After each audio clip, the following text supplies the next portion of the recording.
Assalamualaikum warahmatullahi wabarakatuh. Perkenalkan, nama saya Gigi Prasofi Rahmatullah dengan NIM 72114202292 dari kelas akuntansi E. Di sini saya akan mempresentasikan materi tentang konsep motivasi dari buku Stephen P. Robbins. Yang pertama adalah definisi motivasi.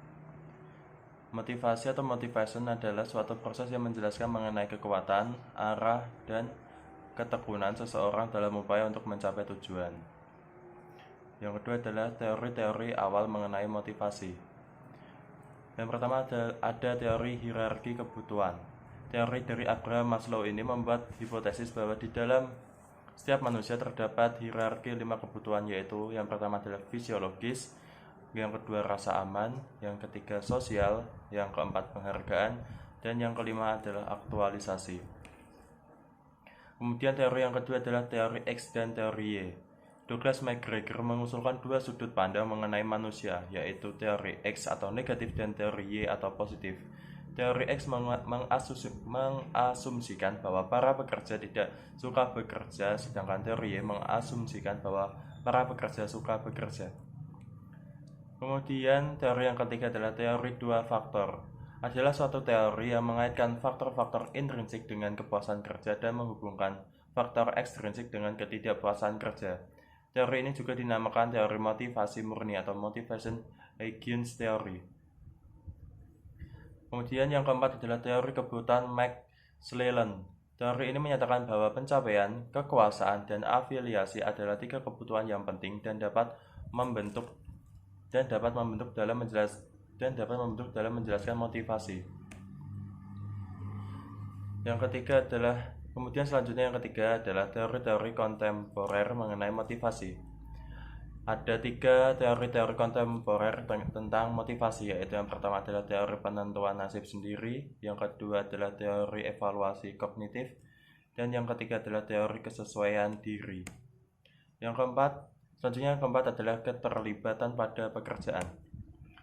Ketika seseorang bekerja terlibat secara fisik, kognitif, dan energi emosional dalam kinerjanya terhadap suatu pekerjaan. Kemudian yang kelima adalah teori penetapan tujuan. Teori ini berpendapat bahwa tujuan yang spesifik dan sulit, serta adanya umpan balik akan memotivasi seseorang untuk meningkatkan kinerjanya. Teori efikasi diri atau teori pembelajaran sosial mengacu pada suatu keyakinan individu bahwa dia mampu untuk melaksanakan tugas. 4 cara untuk meningkatkan efikasi diri adalah: yang pertama adalah kemahiran dalam melaksanakan, yang kedua adalah permodelan yang dilakukan, yang ketiga adalah bujukan secara lisan, dan yang keempat adalah stimulasi. Selanjutnya ada teori penguatan.